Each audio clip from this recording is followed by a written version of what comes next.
الحمد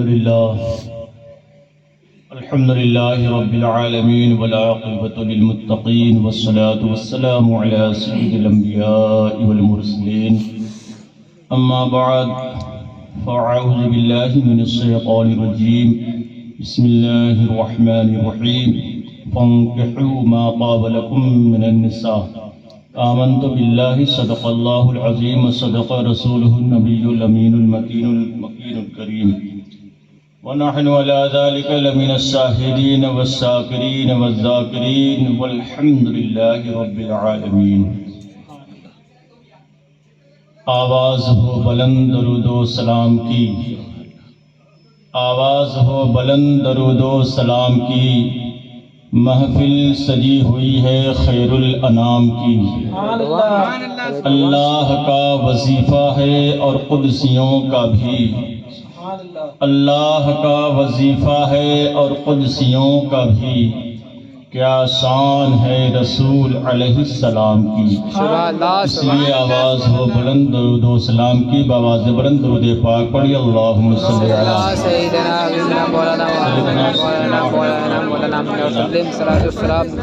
مولانا محمد بارک وسلم صلو علیہ صلاۃ و سلام علیک یا حبیبی یا رسول اللہ صلی اللہ تعالی علیہ وآلہ وسلم۔ السلام علیکم ورحمۃ اللہ تعالی وبرکاتہ۔ وعلیکم السلام ورحمۃ اللہ تعالی وبرکاتہ۔ خیریت سے ہیں آپ حضرات؟ الحمدللہ الحمدللہ۔ سب لوگ بولے پیچھے والے خیریت سے نہیں ہیں کیا؟ پیچھے لوگ اب آخری عمر میں پہنچ گئے ہیں، اس لیے خیریت تھوڑے سے کمزور رہتی ہے، لیکن یہی وہ وقت ہے کہ اللہ زیادہ یاد آتا ہے۔ یہ وقت جو ہے ان کو کم اللہ یاد آتا ہے۔ جب انسان آخری وقت میں پہنچتا ہے تب صرف اللہ اللہ، جب کوئی کام نہیں، سارے بچوں کی شادی بیاہ کر دیے، گھر دوار بنا لیے، جگہ زمین لے لیے، دولت و شہرت سب کچھ حاصل ہو گئی۔ اب کیا کرنا ہے؟ جب جس وقت میں بال بچے بھی نہ پوچھے اس وقت اللہ یاد آتا ہے۔ صحیح کہہ رہا ہوں؟ آپ لوگوں کو بھی صحیح کہہ رہا ہوں، گھوڑائیے مت۔ جب بھی کوئی خیریت پوچھے کیا کہنا چاہیے؟ الحمدللہ الحمدللہ رب العالمین۔ اور کوئی چیز اچھی لگے تو کہنا چاہیے ماشاءاللہ۔ کہنے سے فائدہ کیا ہے؟ فائدہ یہ ہے کہ ماشاءاللہ کہیں گے تو پہلی بات نظر نہیں لگے گی، دوسری بات آپ کو ثواب بھی ہوگا، تیسری بات یہ کہ اس چیز میں اللہ پاک برکت ڈال دے گا، اور کوئی آپ کے ساتھ اچھا کام کر دے، سلوک کر دے، کوئی احسان کر دے تو آپ اسے کہیں جزاک اللہ۔ کیا کہیں گے؟ جزاک اللہ، جزاک اللہ۔ اس کے بھی کہنے کے 3 فائدے ہیں۔ وقت کم ہے ورنہ جلدی میں بتانے کی کوشش کر رہا ہوں۔ جزاک اللہ کہیں گے تو یہ ایک احسان کا بدلہ، جو آپ کے اوپر اگلا آدمی احسان کیا ہے اس کے احسان کا آپ نے بدلہ چکا دیا بظاہر۔ اور اس سے فائدہ یہ ہوتا ہے کہ اللہ کے پیارے حبیب صلی اللہ علیہ وآلہ وسلم فرماتے ہیں کہ انسان کو ہر حال میں اللہ کا شکر ادا کرنا چاہیے، ہر حال میں، کسی بھی حال میں ہو، مفلسی میں ہو، پریشانی میں ہو، دقت میں ہو یا بہت خوشحال ہو، تب بھی اللہ کا شکر ادا کرنا چاہیے۔ اور اگر کوئی اللہ کا بندہ کسی انسان پر، کسی بندے پر احسان کرتا ہے تو اس کا بھی شکر ادا کرنا چاہیے، کیونکہ اس کا اگر آپ نے شکر ادا کیا تو گویا آپ نے اللہ کا شکر ادا کیا۔ تو جزاک اللہ آپ نے کہا تو اس کا مطلب آپ نے اس کو بھی دعائیں دی، اور اب اس میں برکتیں نازل ہو جائیں گی، اور آپ نے ایک طریقے سے اس کا احسان کا بدلہ جو ہے چکا دیا۔ میں نے قرآن پاک کی بہت ہی معروف اور مشہور آیت کریمہ سورۃ النساء شریف 4 پارے میں ہے، جس کو امام صاحب قاضی صاحب نکاح کے وقت پڑھتے ہیں، اس کے بعد والی آیت ہے یہ۔ دیکھو بھائی تھوڑا سنبھال لو، آپ لوگ ٹھنڈی میں دیوانے بن کر الحمدللہ بیٹھے ہیں، یہ سب ان کی اور ان کی یہ کرامت ہے جی، ورنہ اتنی ٹھنڈی میں لوگ گھر سے باہر نہیں نکلتے ہیں، آپ لوگ محفل میلاد میں بیٹھے ہیں۔ محفل میلاد میں بیٹھنا بھی بڑی بات ہے، لیکن میرے بھائی محفل میلاد میں بیٹھنے کا طریقہ کچھ اور ہوتا ہے، باادب ہو کر بیٹھنا چاہیے، ورنہ پوری رات آپ میلاد میں بیٹھے رہیے، ذرا سی گستاخی کر دیں گے تو سارا اعمال برباد ہو جائے گا۔ اس لیے مؤدب ہو کر ادب کے ساتھ ادب کو سامنے رکھ کر ہی بیٹھنا چاہیے۔ یہ محفل میلاد ہے، یہاں آنکھوں سے چل کے آ، سرکار آئیں گے مدینے سے تو گھر سے چل کے آ۔ تو ہمارا عقیدہ ہے کہ ہمارے سرکار ملاحظہ کرتے ہیں، ہمیں دیکھتے رہتے ہیں، جہاں بھی ہم اللہ کے اور اس کے رسول کے ذکر و اذکار کرتے ہیں تو میرے سرکار ملاحظہ کرتے ہیں۔ تو بتائیے اگر کوئی ہمارے گاؤں کا کوئی بڑا آدمی ہو تو اس کے سامنے اگر ہم کھڑے ہوتے ہیں یا بیٹھتے ہیں تو بڑے باادب ہو کر بیٹھتے ہیں، باادب ہو کر کھڑے ہوتے ہیں۔ تو اگر ہمارا عقیدہ ہے کہ مجھے سرکار مدینے سے دیکھ رہے ہیں تو ان کے سامنے ہمیں کیسے رہنا چاہیے؟ یہ سوچنے والی بات ہے۔ وقت اتنا نہیں ہے کہ لمبی چوڑی باتیں ہو جائے، اور تقریر میں ویسے نہیں کرتا ہوں کہ بس آپ لوگ بالکل گرم ہو جائیں، بس دو چار باتیں آپ سے کرنی ہے، بہت ضروری باتیں ہیں۔ اس لیے میں آج جناب مناظر صاحب ہمارے، میں یہاں بلوم پہلے رہ چکا ہوں، بہت لوگ پہچان بھی رہے ہوں گے، ان کی دعوت پر میں لبیک کہتے ہوئے حاضر ہو گیا۔ میں یہ نہیں دیکھا کہ یہ جنوری کی ٹھنڈی ہے کہ دسمبر کی ٹھنڈی ہے، انہوں نے کہا کہ آنا ہے، ہم نے کہا انشاءاللہ۔ ہم حاضر ہو گئے ہیں، ہماری حاضری پوری ہو گئی ہے۔ اللہ تبارک و تعالیٰ کی بارگاہ میں سب سے پہلے دعا ہے کہ مولا تبارک و تعالیٰ ہم سب کو اپنے اور اپنے محبوب کی محبت میں زندگی عطا کرے، اور جب تک اس دنیا میں رکھ اپنے پیارے محبوب کی محبت میں رکھ، اور جب اس دنیا سے اٹھا ایمان پہ خاتمہ بالخیر عطا فرما۔ اعلیٰ حضرت فرماتے ہیں وہی رب ہے جس نے تجھ کو ہمتن کرم بنایا، ہمیں بھیک مانگنے کا تیرا راستہ دکھایا، تجھے حمد ہے خدایا، تجھے حمد ہے خدایا۔ دو شعر میں نعت پاک کے سناتا ہوں، باادب ہو کر محبتوں کے ساتھ ملاحظہ فرمائے۔ میں جناب حافظ سلام الدین صاحب کی بالخصوص توجہ کے طالب ہوں، ان لوگوں کی طرح میری آواز نہیں ہے، پھٹی پرانی آواز ہے، بس پڑھ رہا ہوں، کوشش کر رہا ہوں تاکہ تھوڑی سی مجھے تازگی مل جائے، اور اللہ کا کرم ہوا تو آپ لوگوں کو بھی تازگی ملے گی۔ مجھے ٹھنڈی لگ رہی ہے اس لیے میں پڑھنا چاہتا ہوں، پڑھنے کے لائق ہو جاؤں۔ پڑھوں؟ سب لوگ سننا چاہتے ہیں؟ ٹھنڈی تو نہیں لگ رہی ہے؟ لگ رہی ہے۔ محبت کے ساتھ درود پاک پڑھی، اللہم صلی علی سیدنا سیدنا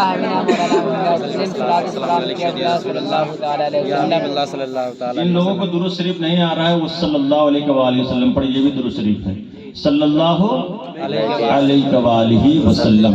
ایک مرتبہ درود پاک پڑھی، بلند آواز سے پڑھی، تھوڑا سا اللہم صلی علی سیدنا سیدنا مولانا محمد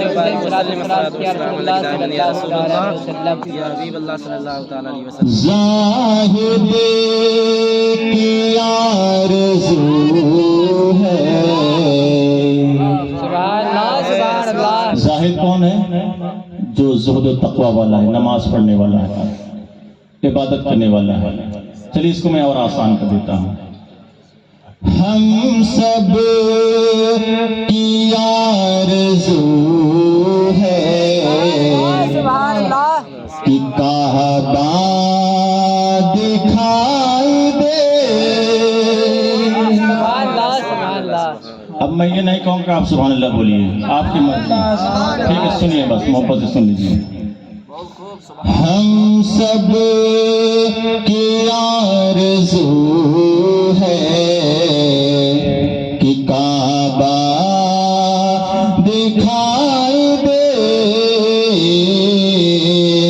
ہم سب کی آرزو ہے کہ کعبہ دکھائی دے۔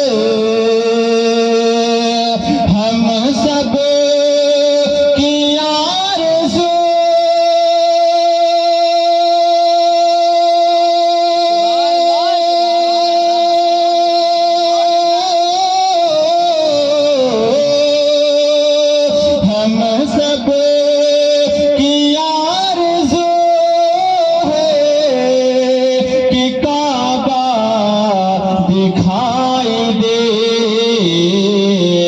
کعبہ یہ چاہتا ہے، کعبہ یہ چاہتا ہے مدینہ دکھائے دے،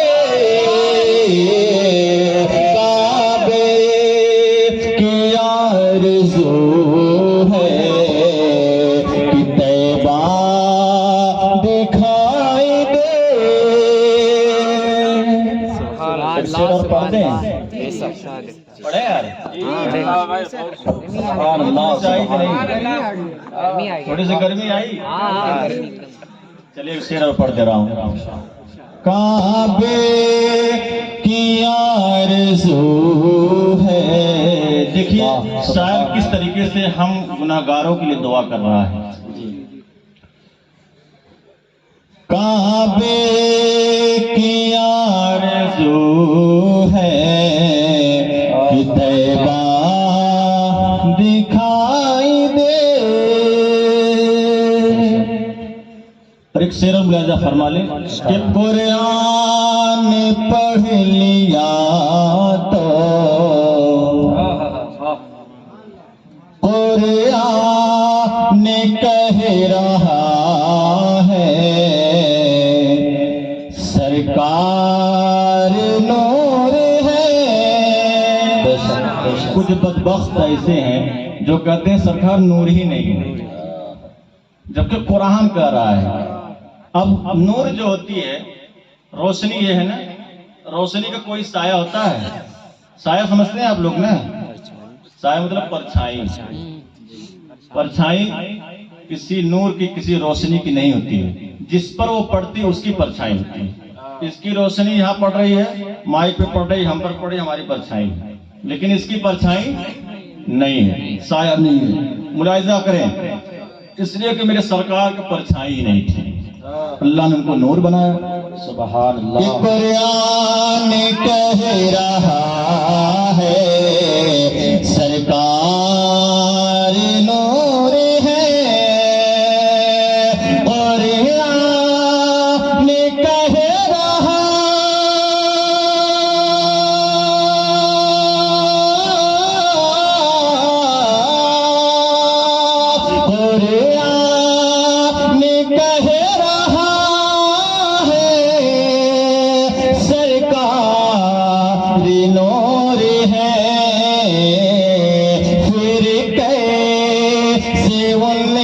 جسم کا پھر کیسے ان کے جسم کا سایہ دکھائی دے، پھر کیسے ان کے جسم کا سایہ۔ نعرہ رسالت، جشن عید میلاد النبی، نعرہ تکبیر، نعرہ رسالت، سبحان اللہ۔ کیسے ان کے جسم کا سایہ دکھائی دے۔ آخری شعر ملاحظہ فرمانا، ایک شعر پڑھ دے، آخری شعر پڑھ دے، یہ عطا ہو۔ اب بول دیجئے سبحان اللہ، سب لوگ بول دیجئے پیچھے تک سبحان اللہ۔ کہ اللہ قلب مومن کو، اللہ قلب مومن کو وہ نور ہو عطا۔ دیکھیے کس طریقے سے دعا کر رہا ہے شاید، وہ نور ہو کہ اللہ قلب مومن کو وہ نور ہو عطا، اللہ قلب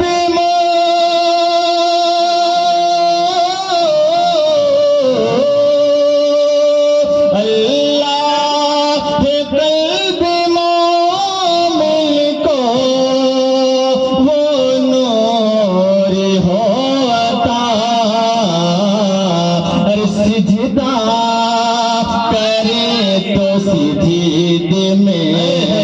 سجدہ کرے تو سجدے میں مولا دکھائی دے،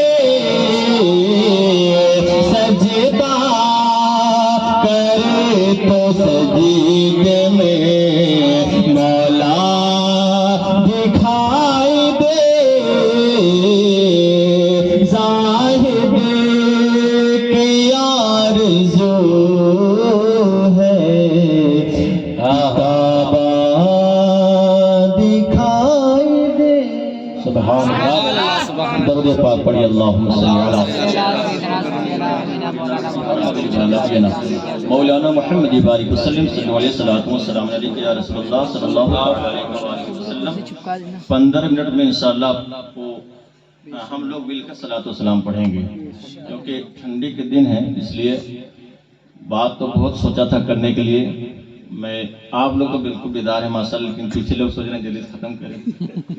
ہم لوگ یہی کرتے ہیں بھائی، جانتے ہیں نا، چہرے کی جغرافیہ سمجھ میں آتا ہے۔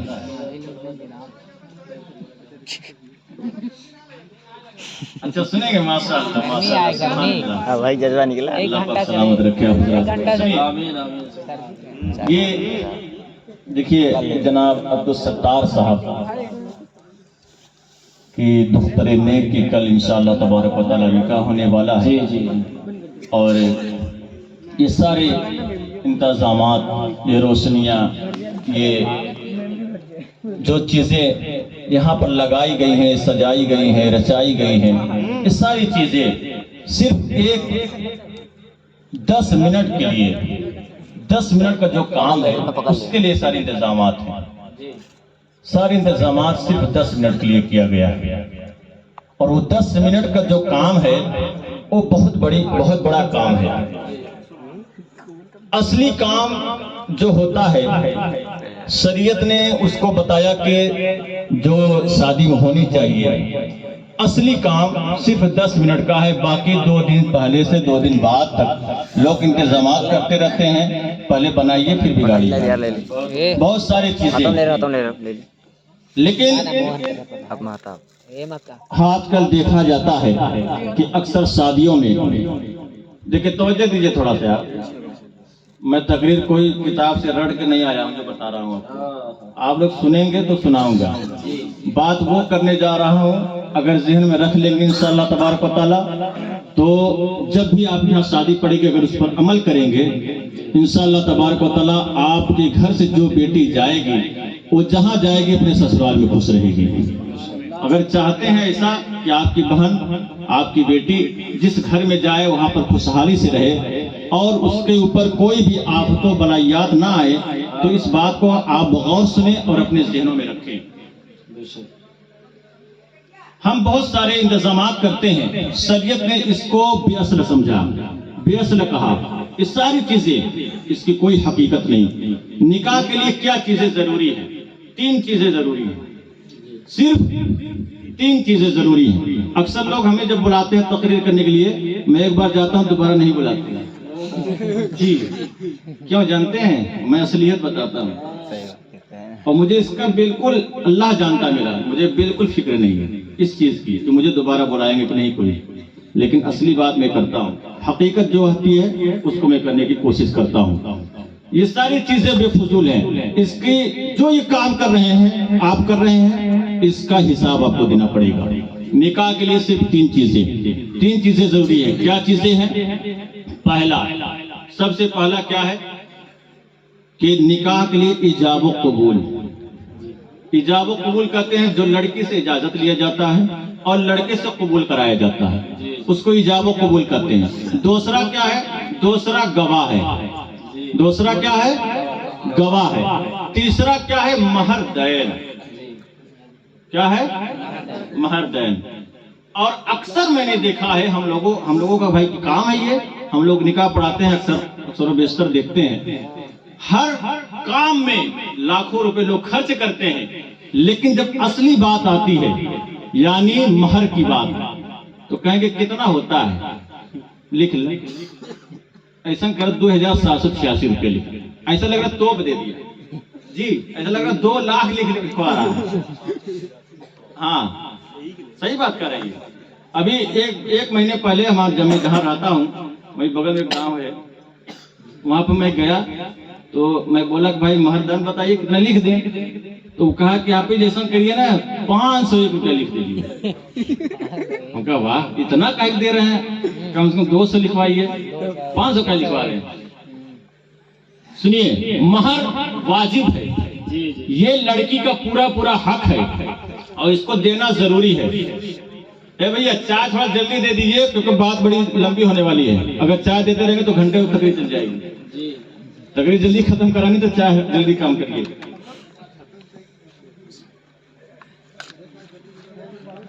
مہر جو ہے یہ بہت ضروری ہے, یہ واجب ہے اور یہ لڑکی کا پورا حق ہے.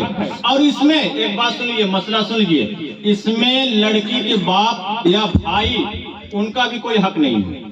اگر وہ یہ کہیں کہ بیٹی تم ایسا کرو 11,000 پہ تیار ہو جاؤ تو یہ اس کے اوپر ظلم ہے.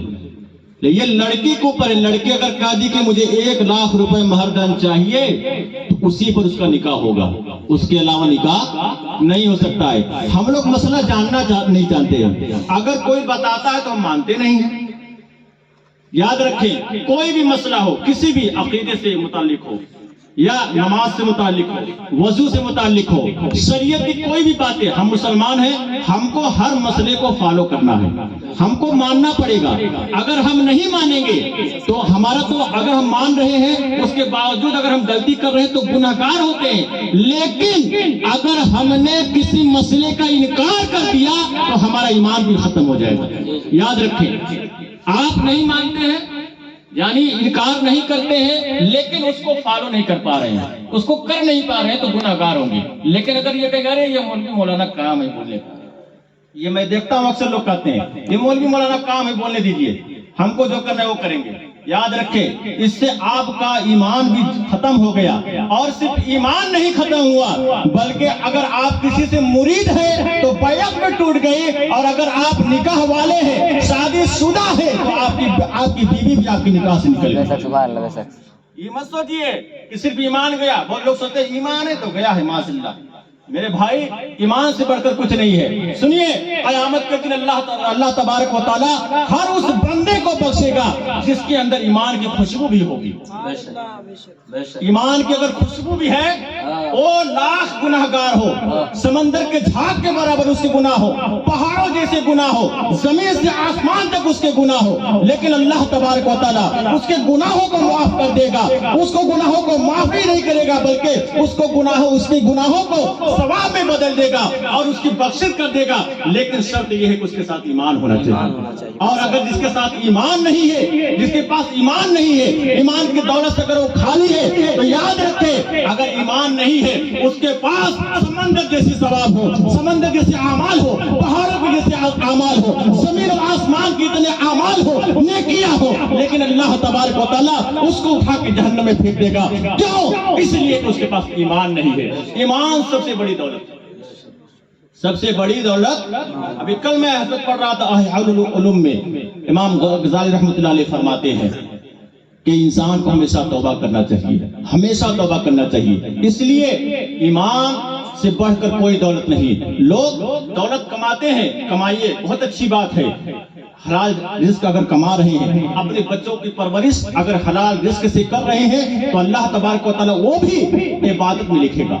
اس کے فرشتے وہ بھی عبادت میں لکھتے ہیں. اگر اپنے بچوں کو آپ صحیح حلال رزق کما کر پرورش کر رہے ہیں تو یہ بھی ایک عبادت ہے, یہ بھی عبادت میں لکھا جا رہا ہے, اس کا بھی ثواب آپ کو ملے گا. لیکن اگر حرام کاری سے اور 2 نمبر کا کام کر کے اگر آپ پیسے کو اکٹھا کر رہے ہیں, 1,00,000 روپے آپ حلال کے کمائے, 1 روپے جوا کھیل کر اگر اس میں ملا لیے تو وہ سارا ختم ہو گیا, سارا بیکار ہو گیا. اب جو بچہ آپ کا کھائے گا وہی تو گائے گا, حرام کھائے گا تو حرام ہی کام کرے گا, حلال کیسے کام کرے گا. ہم لوگ تو جانتے ہیں نا, اکثر لوگ آتے ہیں بیٹا وہ بگڑ گیا ہے, بیٹا ایسے ہو گیا ہے, ویسے ہو گیا, کو تعبیذ بنا دیجیے. اتنا تعبیذ سے کام کرو گے میرے بھائی. تعبیذ اس کے لیے ہے جو پڑھے لکھے نہ ہو. جو پہلے کے لوگ تھے, پڑھے لکھے کم لوگ تھے, اس لیے ان کے لیے تعبیذ بنائی گئی کہ بھائی پڑھے لکھے نہیں ہیں, عمر زیادہ ہو گئی ہے, اب پڑھ نہیں پائیں گے, ان کو تعبیذ دے دو تاکہ کچھ جو دقتیں ہیں وہ صحیح ہو جائیں. آج کے نوجوان پڑھنا ہی نہیں چاہتا، سب ہر کام. ہمارے پاس کتنے لوگ آتے ہیں، ہم ان کو وہ وظیفہ بتا دیتے ہیں. جی ہم بتا دیں گے کہ نماز پڑھو، یہ والا نہیں، نماز والا نہیں. کہیں گے نماز پڑھو، نماز کے بعد فجر بعد یا عزیز یا اللہ پڑھو، ظہر بعد یا کریم یا اللہ پڑھو، عصر بعد یا جبار یا اللہ پڑھو، مغرب بعد یا ستار یا اللہ پڑھو، اور عشاء بعد یا غفار یا اللہ پڑھو. میں گارنٹی لیتا ہوں تمہاری ساری پریشانیاں ختم ہو جائیں گی. کہہ دے نہیں ٹھیک ہے، لیکن ایک لکھ دیجیے، ایک تعویذ لکھ دیجیے تاکہ ہمارا بیٹوا صحیح رہے. ہمارا یہ ذہن ہو چکا ہے میرے بھائی. دیکھیے جو ہم لوگ دیتے ہیں، جو بھی لکھتے ہیں، وہ سب قرآن کی آیتیں ہی تو ہیں، اس کے اعداد ہوتے ہیں یا قرآن کی آیتیں ہوتی ہیں. بہرحال بات لمبی نہ ہو جائے، میں اپنے موضوع کی طرف آ رہا ہوں، کوشش کر رہا ہوں. تو میرے بھائی میں کہاں سے شروع ہوا تھا، یاد ہے؟ یاد نہیں. آج کل ہمارا معاملہ یہی ہے، ہم لوگ تقریر صرف سنتے ہیں، سمجھتے نہیں ہیں. ہاں نکاح سے شروع کر. دیکھیے آگے تو کوئی بھی کام ہم نکاح جو کر رہے ہیں، اس میں 3 چیزیں ضروری ہے. کتنی چیزیں؟ 3 چیزیں. آپ 1 کروڑ روپے خرچہ کر دیجیے شادی میں، سارا کا حساب دینا پڑے گا، حساب دینا پڑے گا، اور کڑا حساب دینا پڑے گا. جی ایسا حساب دینا پڑے گا کہ کمائے تو ہم، کھایا بیٹا، اور حساب ہم کو دینا پڑے گا. حضرت علی فرماتے ہیں کہ لوگ 3 چیزوں کے لیے برباد ہیں، پریشان ہیں. 3 چیزوں کے لیے. کون سی چیزیں ہیں؟ ایک یہ کہ خوب اچھی سے اچھی چیز کھائیں، اچھا کھانا کھائیں، یہ سمجھ لیجیے. دوسرا کیا؟ اچھی سواریاں ہو، ہمارے پاس بہترین سے بہترین کار ہو، مہنگی گاڑیاں ہوں، ہے نا، یہ بات ہے نا. اور اچھا پہننے کے لیے، اچھا پہننے کے لیے 3 چیزیں. ہر انسان یہی سوچتا ہے کہ اچھا کھائیں، اچھا پہنیں، اور اچھی گاڑیوں میں گھومیں، تو لوگ سمجھے کہ یہ بڑا آدمی ہے. حضرت علی کا فرمان سنیے. لوگ کہتے ہیں کہ بہت اچھی چیزیں، سب سے اچھی چیزیں کیا ہے جس کو قرآن نے بھی اچھا کہا ہے؟ شہد. کیا کہا؟ شہد جانتے ہیں، جس کو ہم لوگ مدھ بھی بولتے ہیں. جی مدھ، شہد کو حضرت علی فرماتے ہیں قرآن نے بھی کہا. قرآن میں شہد کے بارے میں بہت اچھی چیزیں آئی. یہ شفا یاب ہے، اللہ کی نعمت ہے یہ. ہاں تو یہ شہد حضرت علی فرماتے ہیں کہ جس کو جو سب سے بہترین غذا ہے، وہ بھی ایک مکھی کی لعاب یعنی تھوک ہے. کیا ہے؟ دیکھیے آپ کی زندگی میں بتا رہا ہوں، ہماری زندگی کیا گزر رہی، جس کے لیے ہم پریشان ہیں، وہ میں بتا رہا ہوں. حضرت علی کی فرمان، سب سے اچھی غذا جو ہے شہد ہے. اور شہد کیا ہے؟ مکھی کی کیا ہے؟ بولیے زور سے. تھوک. تھوک ہے، وہ تھوکتی ہے نا، رس لاتی ہے منہ سے نکال دیتی ہے، وہی تو شہد بنتا ہے. اور دوسرا کیا ہے؟ بہترین سے بہترین لوگ کپڑا پہننا چاہتے ہیں، لباس پہننا چاہتے ہیں. کوئی 10 لاکھ کا پہن رہا ہے، کوئی 2 لاکھ کا پہن رہا ہے، کوئی 50,000 کا پہن رہا ہے. خوب مال میں جاتے ہیں، خوب مہنگا کپڑا لے کر آئیں گے تاکہ لوگ دیکھیں کہ ارے یار کہاں سے لیے. ارے پوچھو مت، 25,000 کا لایا. حضرت علی کا فرمان سنو. سب سے بہترین، سب سے بہتر جو کپڑا ہوتا ہے وہ ریشم کا ہوتا ہے. کس چیز کا؟ ریشم کا. اور ریشم کیا ہے جانتے ہیں؟ ایک کیڑے کا بیٹ ہے. ایک کیڑے کا بیٹ ہے. بیٹ سمجھتے ہیں؟ گندگی، جس کو ہم لوگ لیٹرین بھی بولتے ہیں. جی ہم نے دیکھا ہے اس کیڑوں کو جالی میں سے رکھا جاتا ہے، اس کے اوپر پتے ڈالے جاتے ہیں، وہ پتا کو کھاتا ہے، اور ریشم کو لیٹرین کرتا ہے. وہ ریشم جب لٹکتا ہے تو اس کو نکال کے پھر اس کو کپڑا بناتا ہے. سب سے بہترین کپڑا کیا ہے؟ ریشم. اور ریشم کیا ہے؟ ایک کیڑے کا بیٹ ہے. سب سے بہترین غذا کیا ہے؟ تھوک ہے. اور سب سے بہترین کپڑا ہوتا ہے وہ کیا ہوتا ہے؟ ریشم. بات سمجھے آپ؟ جس کے لیے ہم برباد ہیں، جس کے لیے ہم پریشان ہیں. اور سب سے بہترین سواری گھوڑے کی سواری ہوتی ہے. کس کی سواری؟ جی نہ پیٹرول لگنا ڈیزل. 50 روپے کا لگا دو، چنا کھلا دو، بس دن بھر دوڑاؤ. سب سے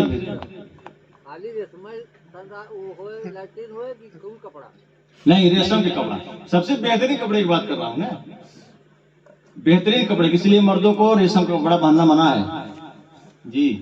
یہ بھی سنیے، یہ جنتی لباس بھی ہے جی، یہ جنتی لباس، اس لیے مردوں کو منع ہے، یہ عورتوں کے لیے ہے۔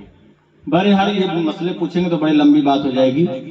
آخری بات کیا حضرت علی کی کہ سب سے بہترین سواری کیا ہوتی ہے؟ گھوڑا، اور گھوڑے سے پہلے جنگ ہوتے تھے اور گھوڑے پر لوگ قتل کیے جاتے تھے، گھوڑے پر لوگ قتل کیے جاتے تھے۔ یہ چیزیں، تین چیزیں جو ہیں ہماری زندگی کی سب سے عمدہ چیز ہے جس کے لیے ہم پریشان ہیں۔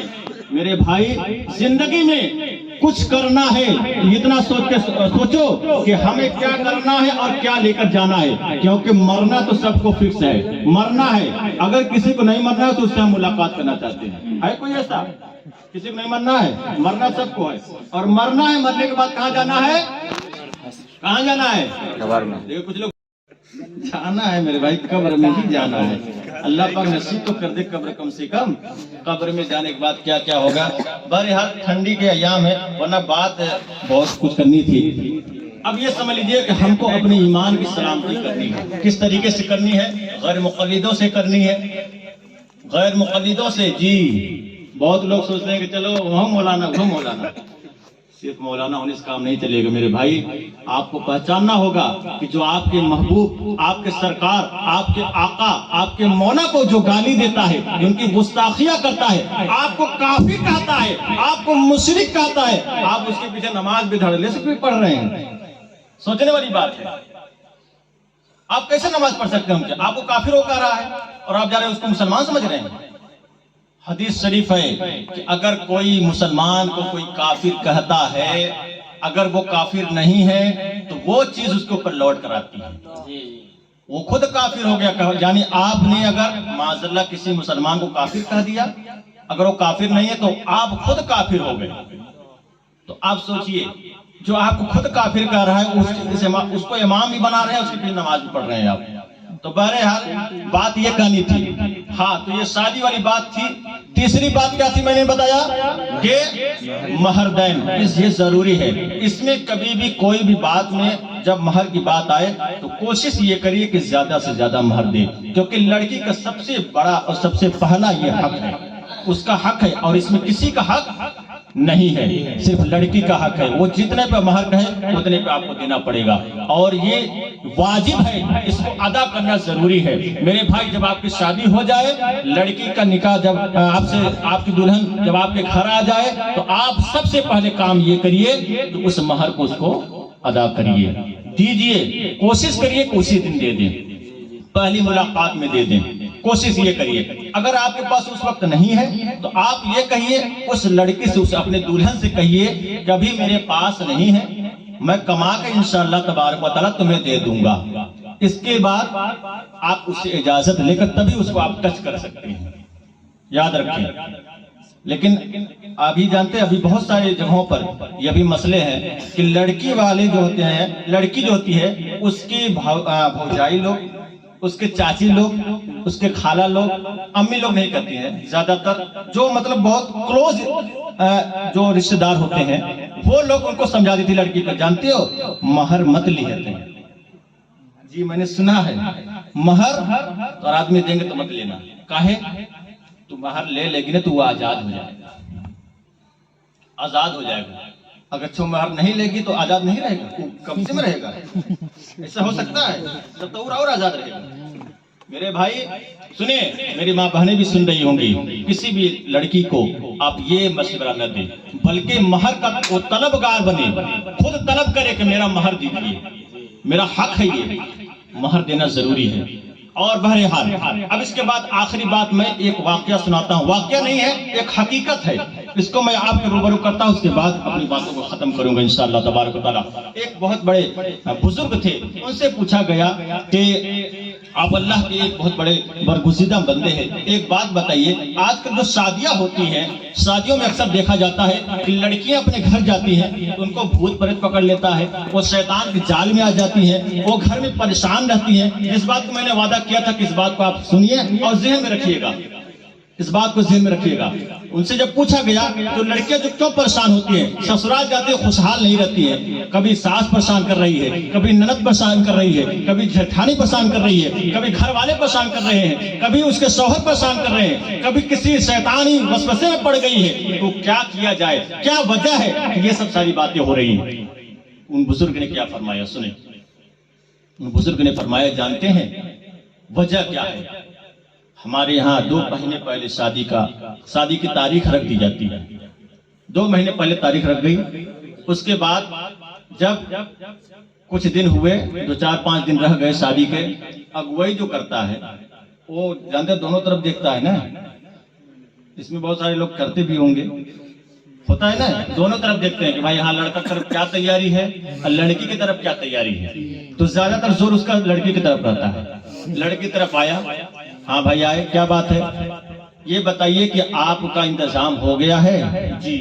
کیا کیا انتظام ہوا تھا؟ اب لڑکی کے باپ جو ہیں یا بھائی ہیں وہ بتاتے ہیں کہ دیکھیے یہ ہمارا یہ جگہ ہے, اس جگہ پر بارات رکے گی, اس جگہ پر کھانا ہوگا, اس جگہ پر ناشتہ ہوگا, اس جگہ پر ولیمہ ہوگا, اس جگہ پر جو ساری اور انتظامات ہیں, کھانا بنانے کے انتظامات ہیں یہاں پر ہوں گے, یہاں پر شاکاہاری ہوگا, یہاں پر مانساہاری ہوگا, ساری چیزیں لڑکی کا باپ بتا دیتا ہے, ساری چیزیں بتا دیتا ہے.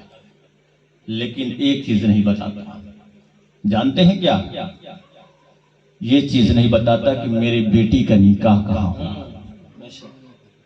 اصلی چیز نہیں بتاتا ہے. سنیں وجہ کیا ہے جو لڑکیاں ہماری آج دوسرے گھر جا کر پریشان ہیں. لڑکی جو پریشان ہوتی ہے اس کا باپ سب کچھ بتا دیتا ہے, اس جگہ یہ ہوگا, اس جگہ یہ ہوگا, اس جگہ یہ ہوگا, لیکن نکاح کہاں ہوگا. ہم لوگ جب نکاح پڑھانے جاتے ہیں دیکھتے کیا ہے کہ چلو بھائی نکاح پڑھانے کا ٹائم آ گیا, جب ہم لوگ گھر میں گئے تو لڑکیاں یہاں بیٹھا دو, اچھا یہاں ٹھیک نہیں, تھوڑا سا ادھر کر لو, پردہ لگا دو, تو دروازہ بند کر دو, تو عورتیں ادھر ہو جائیں, اس کو ادھر کر دو. یہی ہوتا ہے. پہلے سنیں, یہی وجہ ہے, ساری چیزیں دکھا دیتے ہیں. یہ تو ہم لوگوں کا معاملہ ہے نا. اب سنیے اصلی بات, شیطان کا معاملہ سنیے. جس لڑکی اور لڑکے کا نکاح کا رشتہ ہوتا ہے اور تاریخ پڑتی ہے جس دن, اس دن سے شیطان طاق میں لگ جاتا ہے, طاق میں لگ جاتا ہے اور پوچھنے لگتا ہے. وہ اس جگہ پر لڑکی کے گھر پر پہنچتا ہے. سب سے پہلے اس کا کام کیا ہوتا ہے جانتے ہیں؟ وہ اس جگہ کو, جس جگہ پر نکاح ہونے والی ہے, جس جگہ پر شادی ہونے والی ہے, اس جگہ پر جاتا ہے. اور جانے کے بعد وہاں پر بیٹھ جاتا ہے. بیٹھنے کے بعد اپنے گروہ کو, اپنی فوج کو بلاتا ہے اور کہتا ہے, حکم دیتا ہے کہ جب تک شادی نہ ہو جائے, نکاح نہ ہو جائے, تو میں اس جگہ سے ہٹنا نہیں, اس جگہ سے ہٹنا نہیں ہے, گھسکنا نہیں ہے. اب اس کی فوج, شیطان کی جو فوج ہے وہاں پر رک جاتی ہے. چاہے 4 مہینے پہلے آپ تاریخ رکھ لیں, چاہے 1 سال بعد رکھ لیں, چاہے 4 دن پہلے رکھ لیں, جب یہ کام ہوتا ہے جس دن تاریخ پڑی اسی دن سے شیطان وہاں پر آ کر بیٹھ جاتے ہیں. اور آپ صرف بیٹھتے نہیں ہیں, بلکہ شیطان کیا کہتا ہے کہ میری فوج سنو, جب قاضی آئے نکاح کے لیے اجازت لینے تو تم کہنا قبول ہے. کون کہے گا؟ شیطان کہتا ہے قبول ہے. جب قاضی قبول کرائے تو تم بھی قبول کرنا ساتھ میں. یہی وجہ ہے کہ جب لڑکی اپنے گھر سے اپنے سسرال جاتی ہے تو وہ سارے شیاطین اس کے ساتھ اس کے سسرال چلے جاتے ہیں. اور جانے کے بعد کیا ہوتا ہے؟ ساس کہتی ہے الگ, نند کہتی ہے الگ, بھوجائی کہتی ہے الگ. سب لوگ کہتے ہیں کہ جب سے یہ ہمارے گھر میں آئی ہے برکتیں نہیں ہو رہی, جب سے گھر میں آئی ہے کچھ نہ کچھ گڑبڑ ہی کام ہو رہا ہے, کوئی نہ کوئی بیماری ہی پڑ رہا ہے. جب سے گھر میں آئی ہے عجیب نشہ اس کو رہتا ہے, کہتے کچھ اور ہے, کرتی کچھ اور ہے. وجہ یہ ہے میرے بھائی, شیطان کیونکہ اس کے ساتھ نکاح کو قبول کر کے اس کے ساتھ گیا ہے, اب کوئی اس کو ہٹا نہیں سکتا ہے. اب کیا ہوتا ہے, اب گھر والے پریشان, سسرال سے اور آپ کے گھر سے اور سسرال سے, اس کی دونوں طرف سے لڑائی چالو. وہ کہیں گے یہ ایسے کرتی ہے, آپ کہیں گے میری بیٹی اچھی ہے, میرا بیٹی بہت اچھی تھی, نیک تھی, لیکن بیچ میں شیطان سارا کام گڑبڑ کرتا ہے۔ میرے بھائی اب سنیں، ان بزرگ سے پوچھا گیا، اے بزرگ والا اب بتائیے اس سے بچنے کا بھی کوئی طریقہ ہے؟ سنیں گے آپ لوگ طریقہ؟ سلام پڑھیں، سنا دیں، سنیے۔ ان بزرگ سے جب پوچھا گیا کہ حضور اس سے بچنے کا کوئی طریقہ بتا دیجیے، کہا ہاں طریقہ ہے، سنو۔ جب شادی 3 دن رہ جائے، کتنے دن؟ 3 دن۔ سب سے پہلے جس کی بیٹی ہے، اگر باپ باحیات ہے تو باپ، ورنہ بھائی ہے تو بھائی، اگر ماں ہے تو ماں، سب سے پہلے 3 دن پہلے اس جگہ کو منتخب کریں جس جگہ پر نکاح ہونے والے ہیں، جس جگہ پہ شادی کرنی ہے، اپنی بیٹی کو بیٹھا کر جس جگہ نکاح قبول کرانا ہے اس جگہ کو منتخب کر لیں کہ اسی جگہ پر میری بیٹی کی شادی ہوگی۔ سمجھ میں آئی بات؟ سب سے پہلا کام کیا کرنا ہے؟ جگہ کو منتخب کرنا ہے کہ اسی جگہ پر میری بیٹی کی شادی ہوگی، اس روم میں، اس روم میں، اس دروازہ کو، اس دروازے کو، یہ نہیں کرنا ہے، ایک جگہ فکس کر لیں کہ اسی جگہ پر نکاح کرنی ہے، نکاح انشاءاللہ تبارک و تعالی یہیں پر ہوگی۔ اب اس کے بعد کیا کرنا ہے؟ 3 دن تک بعد نماز مغرب 311 مرتبہ کلمہ طیبہ لا الہ الا اللہ محمد رسول اللہ صلی اللہ علیہ وآلہ وسلم پڑھنا ہے اس جگہ پر۔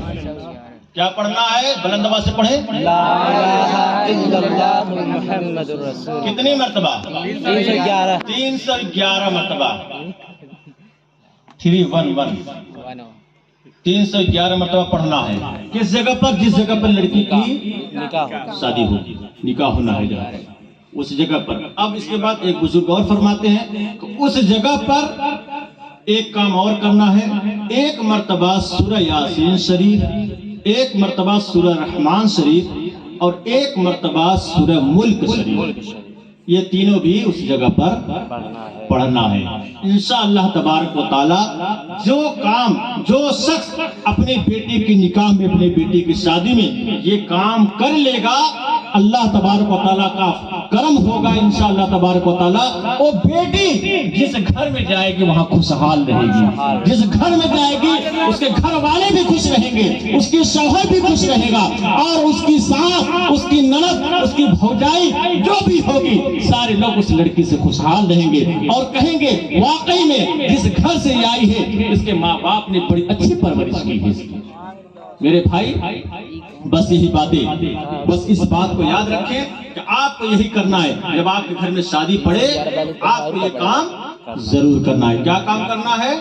311 مرتبہ کلمہ طیبہ پڑھنا ہے اس جگہ پر بیٹھ کر، اور ہو سکے تو 2 رکعت نماز نفل آخری دن پڑھیے اور اللہ کی بارگاہ میں دعا کریے کہ مولا تبارک و تعالی میری بیٹی کی شادی ہے، میرے لخت جگر کی شادی ہے، یہ دوسرے گھر جانے والی ہے، مولا تو ہی لاج رکھنے والا ہے، تو ہی عزت عطا کرنے والا ہے، تو ہی خوشحالی دینے والا ہے۔ میری بیٹی جس گھر میں جا رہی ہے اس کی قدموں کے برکت سے اس گھر میں خوب روشنی عطا فرما دے، اس گھر میں برکتیں نازل فرما دے، تاکہ میری بیٹی جب اس اپنے سسرال میں جائے تو وہاں بھی خوشحال رہے، اس کی باتوں کو سن کر ہم بھی خوشی سے پھولے نہ سمائے۔ بس انہی باتوں کے ساتھ رب تبارک و تعالیٰ کی بارگاہ میں دعا ہے کہ مولا تبارک و تعالیٰ کہنے سننے سے زیادہ عمل کرنے کی توفیق و رفیق عطا فرمائے۔ آئیے سب لوگ مل کر ہم لوگ توبہ استغفار پڑھ لیتے ہیں، کیونکہ ہو سکتا ہے کہنے سننے میں کوئی قسم کی لفظ خطائی ہم سے ہوئی ہو، آپ سے سننے میں کوئی غلطیاں ہوئی ہوں، ہم لوگ تمام لوگ مل کر توبہ استغفار پڑھتے ہیں۔ استغفر اللہ